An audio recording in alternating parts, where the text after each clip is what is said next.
me turn my talk. Here we go.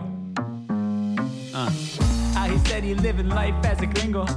Where you question where you fit in every time you mingle. They say you do this with not enough that. My rapping is really bad. This life as a gringo.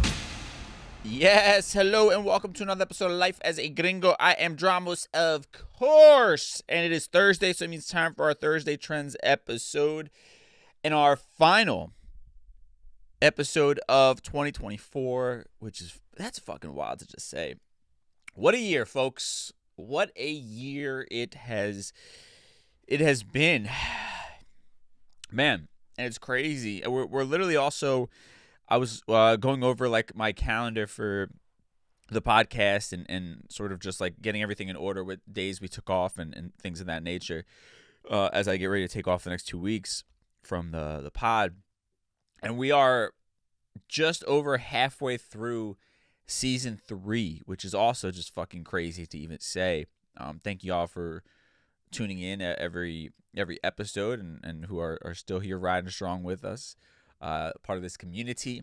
Just crazy how quickly time goes by. Yeah, I could say all the cliches that happen as you reflect on another year in the books, but just wild. But I'm definitely grateful and thankful for all of you for tuning in and being a part of this community and providing me with a platform to talk my shit. I appreciate y'all. Now, with that said, we're going to talk about the news. It's a weird fucking news cycle. A sad news cycle. I'm going to warn you right now. It's sad on multiple levels. One, sad because of tragedy. We're going to have to talk about this school shooting in Wisconsin. We'll get into that. Also, we've been talking a lot about politics, and there was a vote happening for the head of the oversight committee, the House Oversight Committee, and AOC was up for the job. Democrats unfortunately went with more of the same, so we're going to talk a bit about that. That's disappointing and sad in many ways, especially coming off of this election. On a positive side of things, I talk a lot about Puerto Rico and what's going on with the power grid, and we have some good news there, so that'll be on our Mi Gente segment. But first and foremost, as we always do, let's just dive into the nonsense, the BS, in a segment we call For the People in the Back. Say it louder for the people in the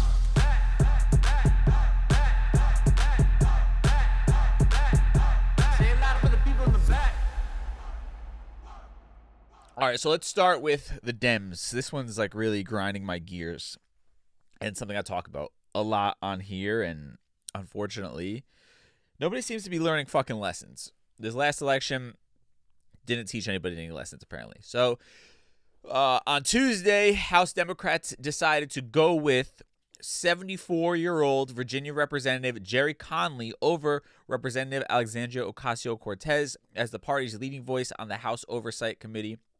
Now, of course, this was met with a lot of disappointment. You had the 131-84 secret ballot in favor of Conley. Many are saying that part of the reason for this was former House Speaker Nancy Pelosi was out there campaigning on behalf of Conley, the 84-year-old Virginia Democrat. Now, reading and pulling from an article here, I think it's the Daily Beast. Yeah, Daily Beast. And they're talking about just the optics of this. Obviously, you have an 84-year-old politician who is now going to have this powerful voice in terms of the future of this party. And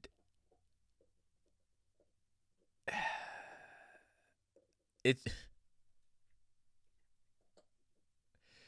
Oh, sorry, Nancy Pelosi is 84 years old. This man is 74. Slightly better, not really. Might as well be 84. And I'm not even laughing about this next part. Not only is this man 74 and is going to be an incredibly influential Democrat that is going to hopefully help the Dems rebound and find their voice again for this next round of elections, both midterms and presidential. But not only is he 74, the man also has esophageal cancer. And this is... This is why people find it so easy to sit out of political conversations and to make commentary like, well, my voice doesn't matter. And as much as I rail against that thought process, and I think it spits in the face of everything this country was founded upon, I can't even fucking argue with you at this point. Because, unfortunately, there is no light at the end of the tunnel. And yes, one I think is worse than the other, but they're both just fucking bad. Bad. And this is further proof of that. This is proof of not actually wanting what is best for the country. This is proof of not learning a lesson, of not trying to say, you know what, we need to try something different, but instead saying, no, we're good. We're just going to keep doubling down on the same bullshit. And then we're going to attempt to feed people lies of change and something different and expect them to be too dumb to notice that we're completely full of shit. And this last election, I think, was a mirror of saying, no, the people aren't dumb. They see you are completely full of shit. And even though you just came off of a humiliating loss where literally a convicted felon just beat out your candidate, after controversy after controversy, you're still going to sit there and do the same stupid shit. Because obviously you no longer represent the everyday people, because you're not going to be affected by what's happening in the world right now and what's happening in our country specifically. Now, thankfully, you had people critiquing it and not just falling in line. You had Joy Reid from MSNBC faulting the Democratic National Committee for being, quote, run by donors and consultants and people who are locked into old ways of doing things, end quote. Yeah. Literally just wanting to do the same shit over and over again. Now, Conley, who won, said that Democrats took into account experience and ability rather than age. Quote, my colleagues were measuring their vote by who has got experience, who is seasoned and who can be trusted, who has a record of productivity. That prevailed, he said. Really? How has that experience and quote-unquote productivity done for us as of late?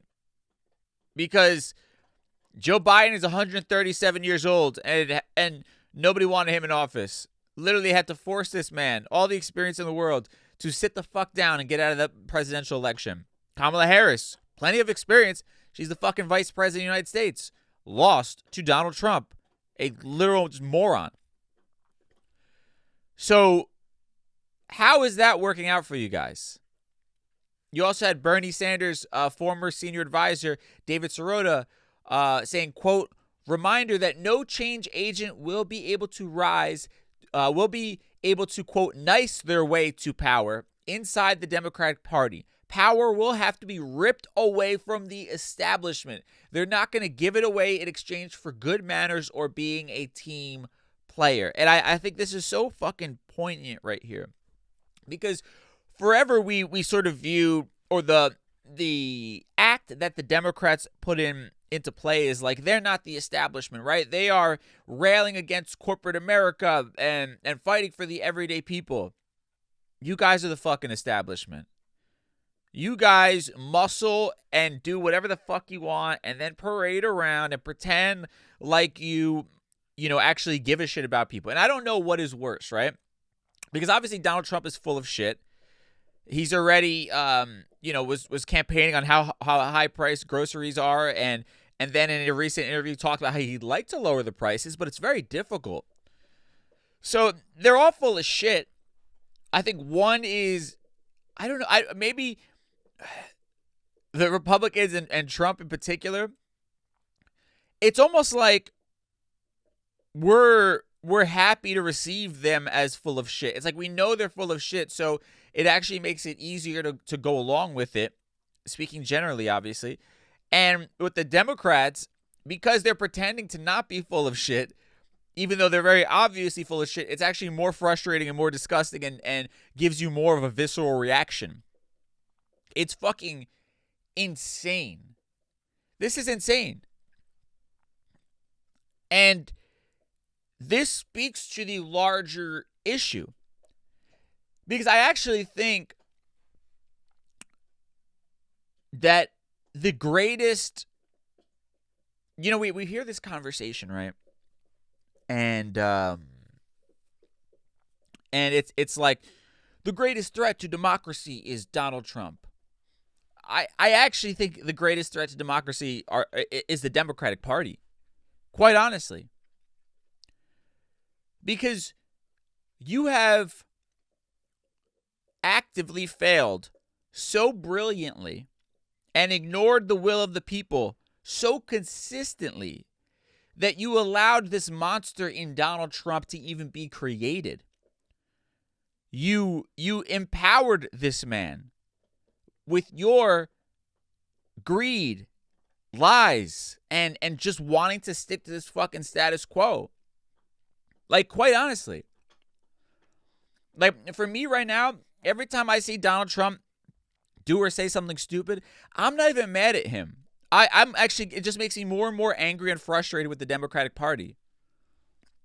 Because this shouldn't have been even a close election. Donald Trump was more unhinged than ever. This should have been a very easy election for Democrats to win, but they found a way to fuck it up every step of the way because they refused to embrace progress and wanted to just keep running the same shit over and over again. If you're in your 70s and 80s, sit the fuck down. What are you doing? Pelosi not even in fucking power anymore. What are you doing? Sit the fuck down. You represent an old mindset, a losing mindset. Get the fuck out of here. Put your ego aside. I mean, same shit with Biden.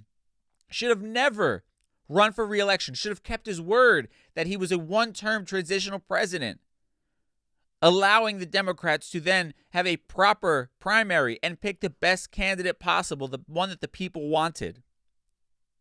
And then give that person enough time to run a proper fucking campaign. But no, they're too concerned with power, just like the other side.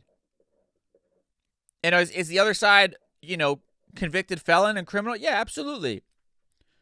But just because one knows how to color the lines a little better doesn't mean that they aren't doing self-serving activities rather than what is best for the people. And this is another proof of that. AOC, one of the most popular politicians on either side, right? So many people, especially if you're talking about the younger generation, right? I believe she's like strong as under age of 40. The future of this country, the people that are really in the fucking thick of it right now. You're talking about AOC, somebody who has a better pulse on how to win, right? Because she fucking won when she wasn't supposed to. She won without having gigantic money behind her that first time around, right? Without being a seasoned politician. She figured it out because she's smart and she understands technology and social media and how to connect with people, right? How to resonate with them. You had the opportunity to say, we heard you.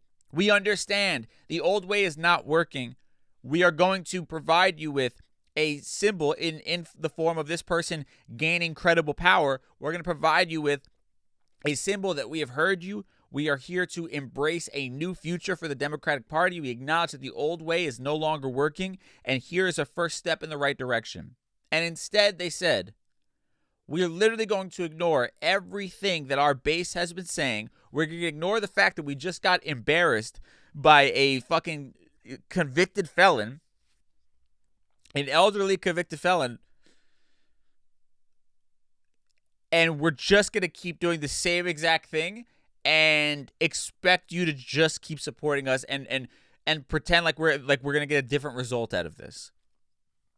And that is the most disheartening, frustrating, and downright diabolical thing that I could think of. Like, this is really sad. When you talk about, I talk often about, like, you can't even shame these people publicly anymore as far as, like, Republicans and things like that.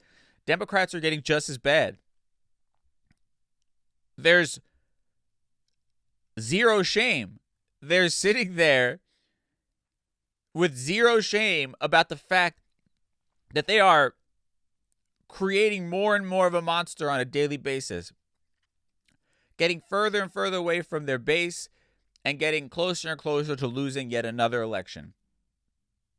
It's really fucking scary. Really, really is. Again, this is every time I'm going to see Donald Trump say something stupid or do something stupid, I'm just me getting more and more angry at the Democrats. I want to be a voice of positivity here. I want to be like, everything's going to be all right, guys. We're going to be fine. No, we just got to storm through it. I don't know what the fuck's going to happen. And I'm just relinquishing control, care. I wouldn't say care, but like concern. Whatever the fuck happens is going to happen. Like, you know what? This is the bed that was made. Not much I can do about it, obviously. I'll talk about it. I will speak out about it, but I know I'm doing my part. You guys want to fuck around and find out. Unfortunately, yes, I'm going to be affected by it, but at this point, what can I really do?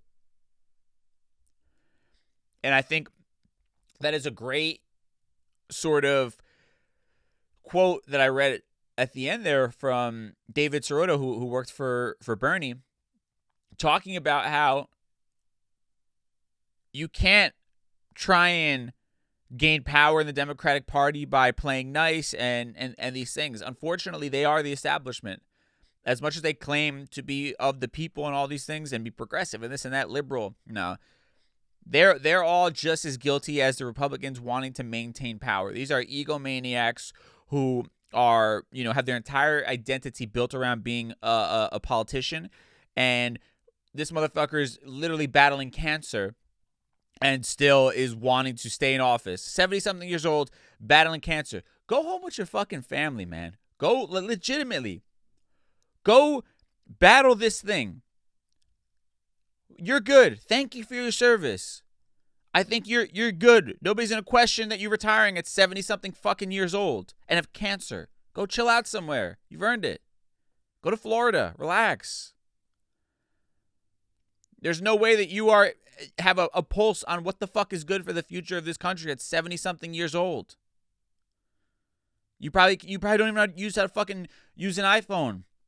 Probably can't see the numbers. Let alone, are you going to help us figure out what the fuck is the next step in this corporate greed and AI and all these other fucking things that we're potentially fighting? Go away. You're good. We're good here. Thank you for your service, but please. Now you're just becoming a fucking detriment. Just like Biden. Tainted his entire legacy with these decisions he made by being unable to put his ego aside and relinquish power. Just really fucking sad and frustrating, obviously. Now, with that said, I'm going to take a quick break here. And trigger warning, we're going to get to a dark story about another school shooting when we come back. All right, we are back, and another frustrating on a different level because it just feels unnecessary. Now, there was a school shooting at the Abundant Life Christian School in Madison, Wisconsin on Monday. 2 people died, one of which being a 42-year-old teacher, Aaron M. West, and a 14-year-old student, Ruby P. Vergara. 6 others being injured. The suspected shooter was a 15-year-old girl, freshman at the school, who died on the way to the hospital from an apparent self-inflicted gunshot wound. And I reiterate this every time one of these stories happens. Have you guys noticed that, like, we're not stopped in our tracks when something like this happens anymore?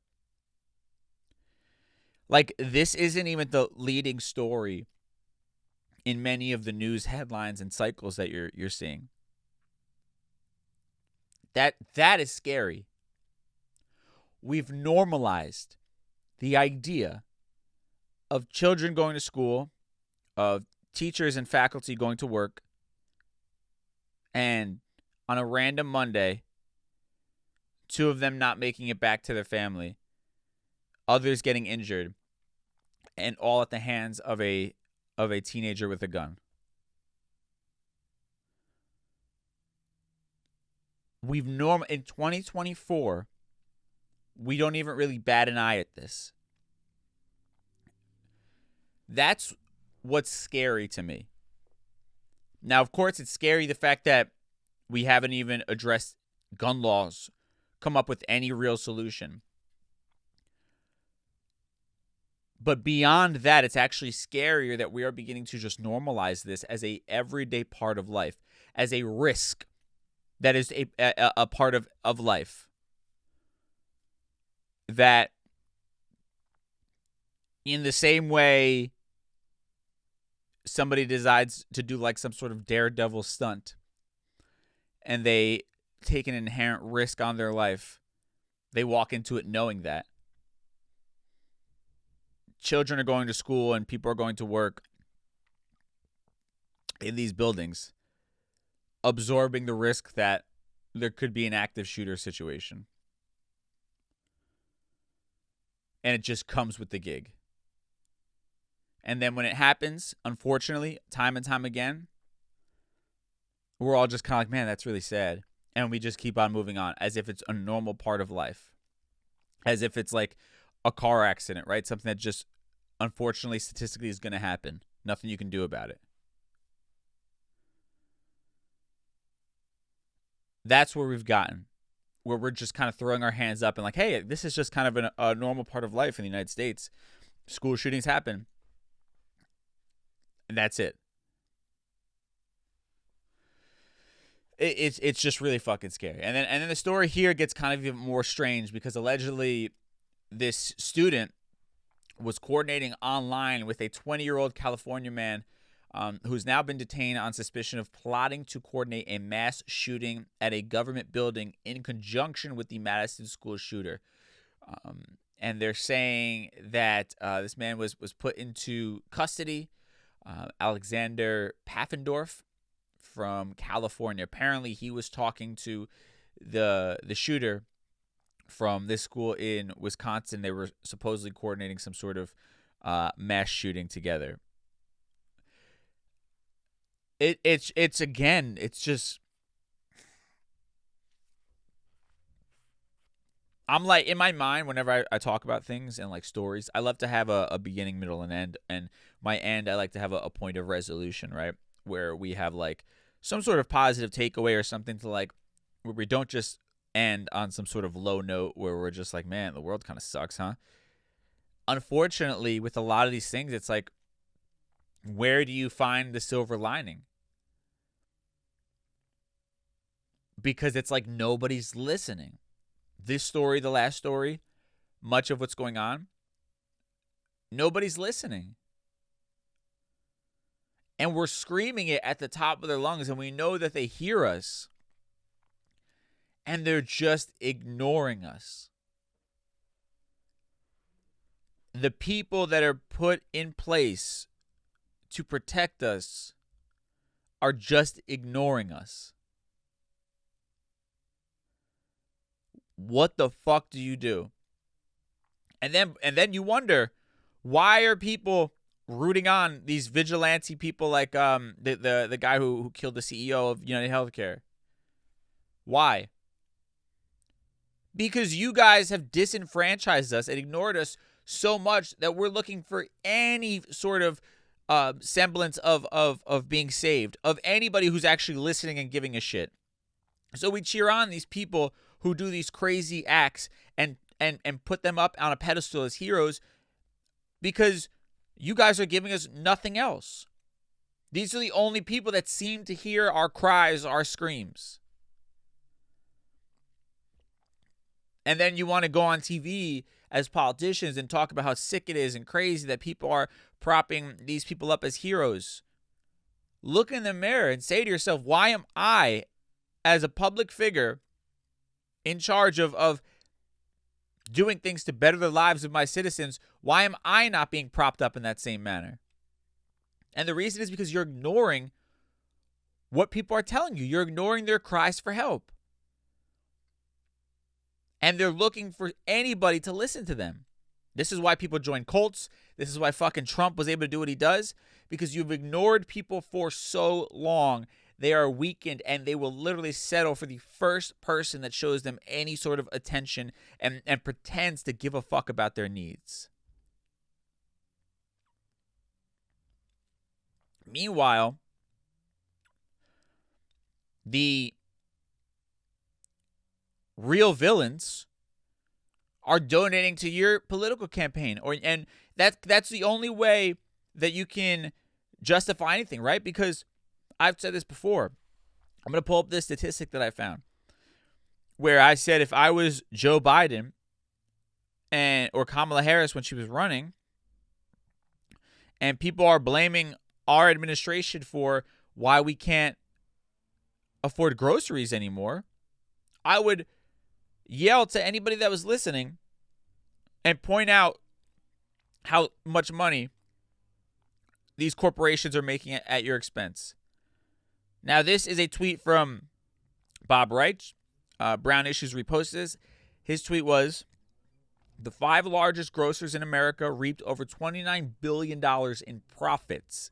$29 billion in profits, according to recent annual reports. They've been charging you more and lining their pockets. Now Trump wants to give them an annual tax cut of nearly $1.7 billion. Now listen, Trump is going to Trump. Again, the fact that he's in a position to do that, whose fault is that? $29 billion in profits for the 5 largest grocers in America. Now, this is the same shit I've been screaming at the top of my lungs about when it comes to gas prices, right? When that whole thing happened, when gas prices were surging and the gasoline companies were reporting record quarters, right? Now, you have the grocers reporting $29 billion in profits. And that's like what everybody was talking about is, oh my, groceries are so expensive now, we can't afford it, that's why we got to get Biden out of there. These groceries, these grocery stores are fucking nailing you with higher prices, blaming it on inflation, and then President Biden, his administration, are allowing themselves like assholes to take the blame for this.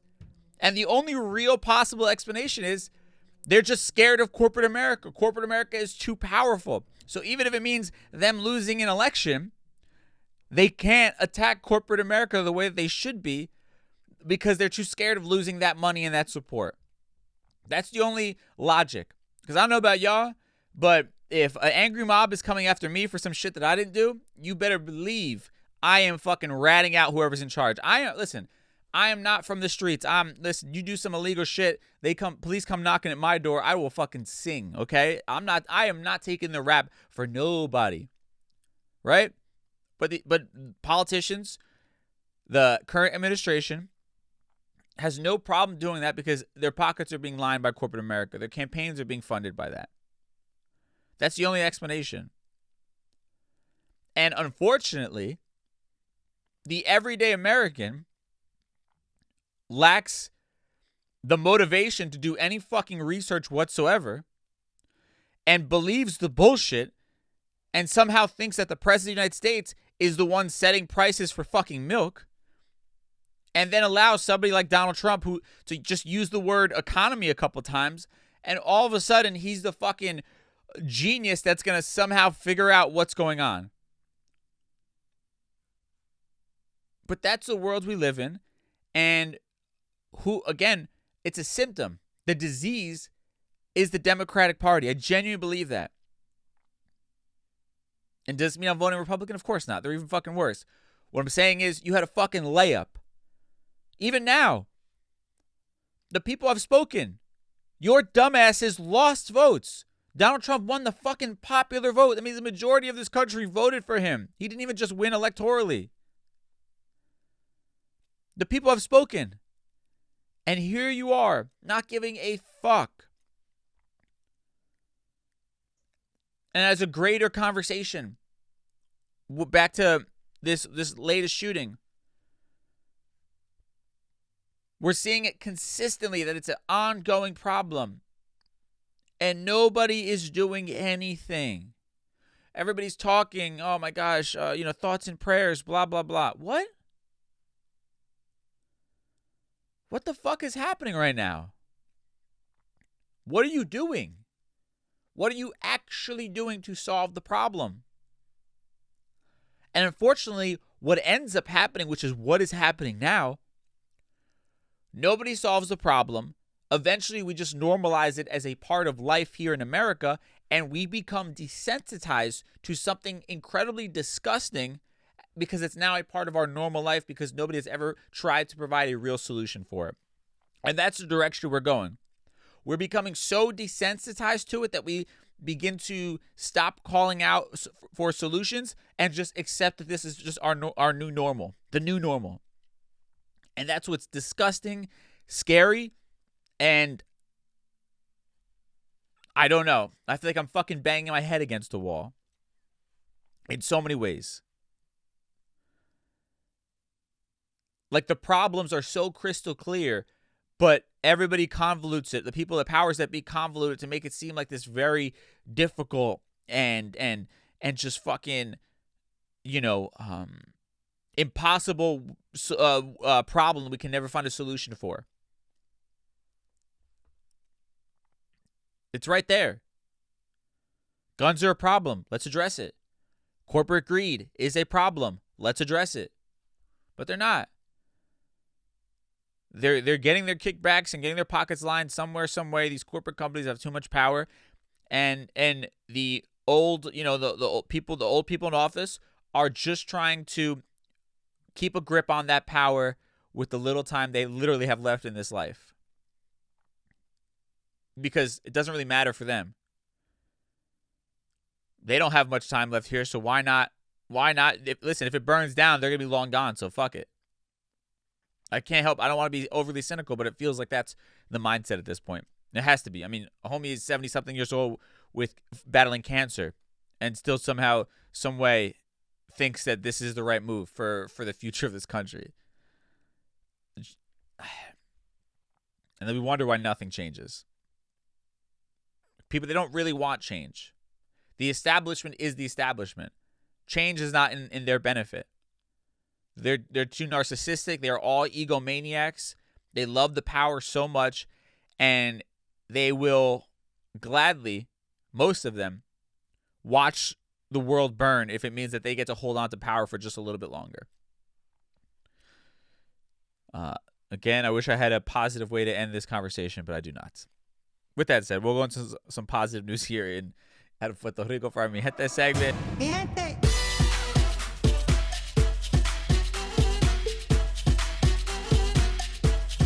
All right, so a little bit of positivity here. I've been very critical on many of the conversations I've had. We talk about Puerto Rico's power grid, many of the issues they run into with their current provider, Luma. So on a positive note here for the people of Puerto Rico, Luma announced that they have the completion of the open procurement process and the next step of their initiative to deploy approximately 1.5 smart meters across Puerto Rico. Now, this is a significant milestone in the modernization of Puerto Rico's electrical grid, and customers will not see any rate increase associated with the initiative. Now, those who aren't following this as closely as I am, Puerto Rico has had a problem with their power grid, particularly after Hurricane Maria. Now, the Puerto Rico electrical company went into bankruptcy, ended up turning over the control of the service to Luma, an outside organization. Since then, people have been paying more money while also having just god-awful service as far as blackouts and things like that in Puerto Rico. So that has been an ongoing issue. There's been a hell of a lot of critique, rightfully so. And now hopefully seeing some positive stuff. There's been a lot of critique that Luma is not doing enough to repair the grid as they promised, and to still be overcharging people more money than before while providing a subpar service is absolutely criminal. So this is a step in the right direction. They're saying the contract will also allow local companies in Puerto Rico to be a part of the installation of the equipment, creating more than 150 direct and indirect jobs on the island. which we love to see as well, right? Local people getting work, creating more jobs, helping stimulate the local economy. They say with the platform, Luma will improve reliability, resiliency, and enhance customer service. Benefits of the platform include greater customer control over their energy consumption through better energy usage information, better customer engagement and faster response for restoration of service through improved outage detection technology, improved renewables integration, while enabling broader deployment of distributed energy resources, including rooftop solar, battery storage, EV charging at home, and microgrids, support for new energy efficiency programs to engage and empower customers to better manage their usage, improve situational awareness. They're saying the substation for monitoring the grid and responding to changes in grid state during blue sky days and major weather events. The installation will begin in San Juan region and extend island-wide over the next 3 years. Field crews and subcontractors, primarily hired locally, will focus on safety and quality installations throughout the project. So, obviously, nothing happens overnight. Over the next 3 years, this is going to be rolled out. Well, I listen. There's still gonna be issues ongoing. There's still a lot of work to be done, but it is a step in the right direction in general. Now, do I understand completely what the fuck all this means? No, I'm not an electrical engineer. Now, do I like the fact that this is helping modernize the ancient electrical grid of Puerto Rico? Absolutely.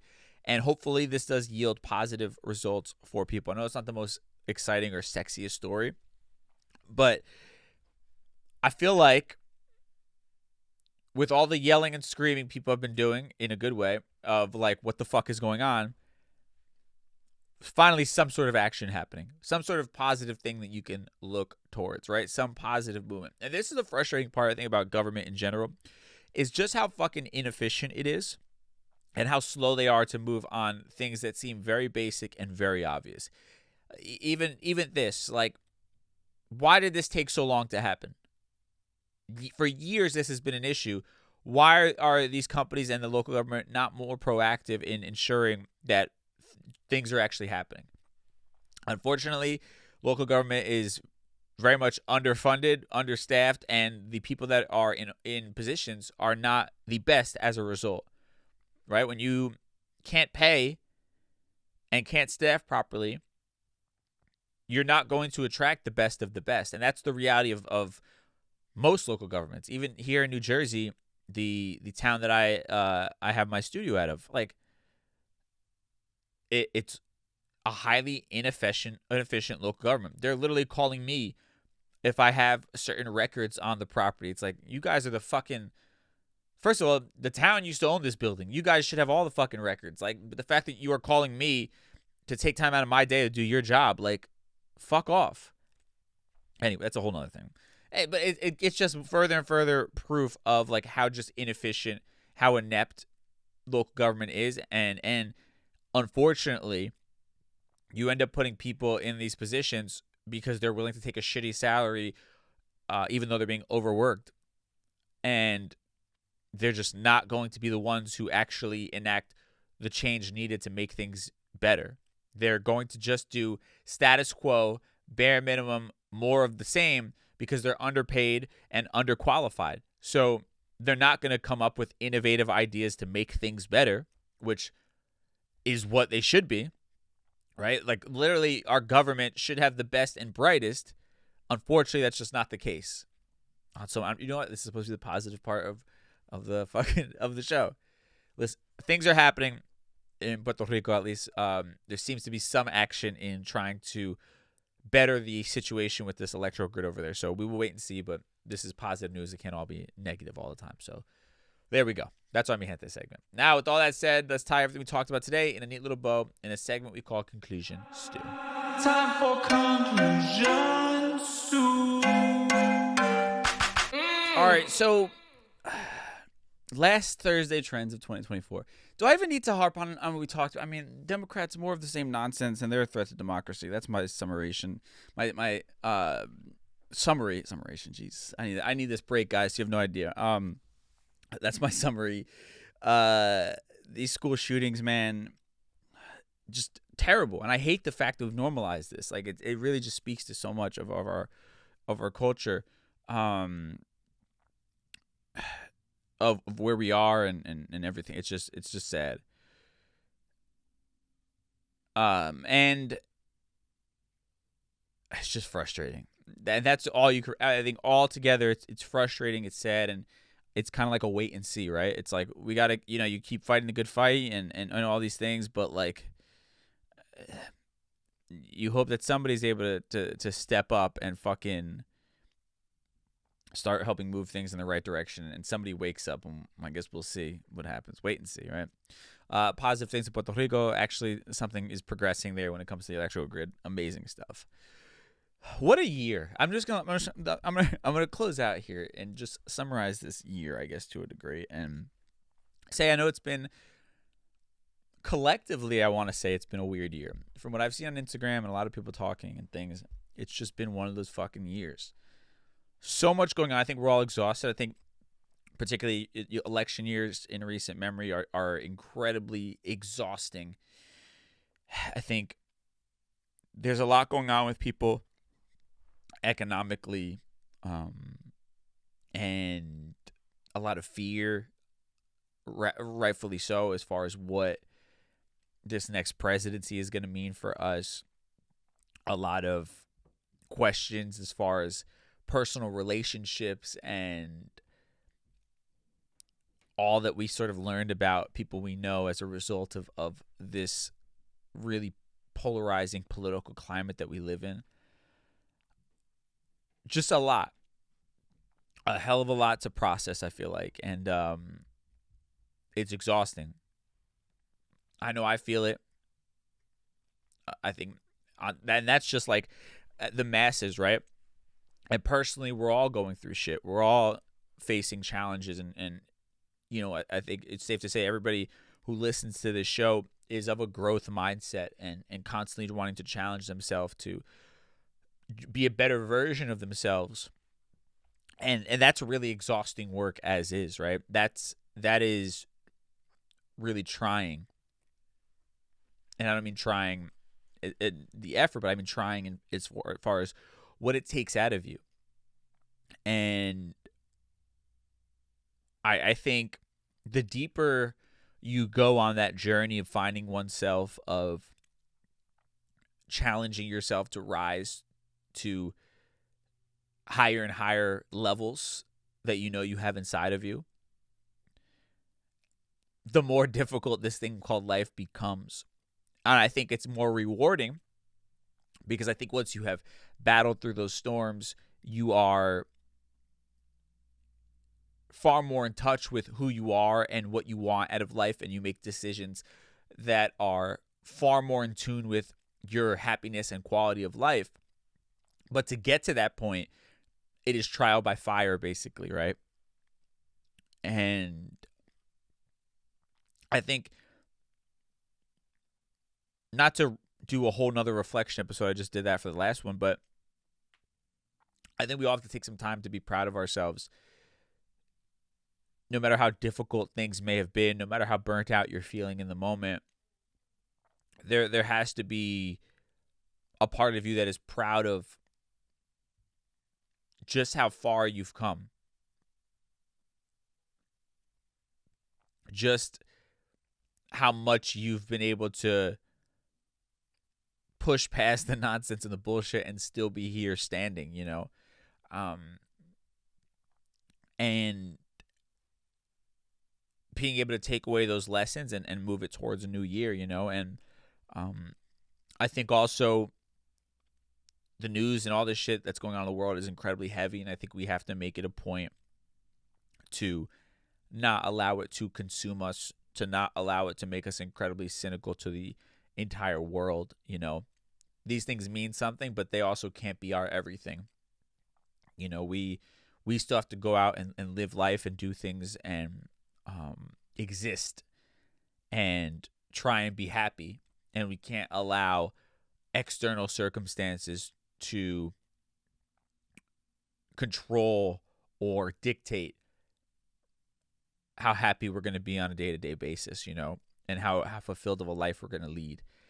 And yeah, they pose challenges, right? And it definitely doesn't help that the world just seems crazy. But you can't allow it to be the thing that dictates, your overall quality of life. Basically, take a fucking break from it all too, if you can.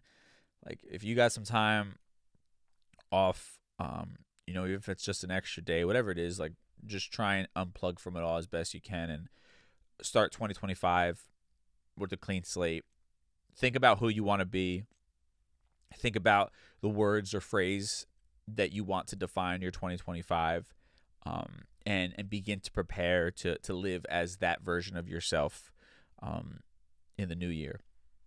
I'm going to definitely take some time to kind of just like ponder and journal and think about all that I want for 2025, and try to paint as clear a picture as I can for myself, a blueprint, a North Star of the person I want to be,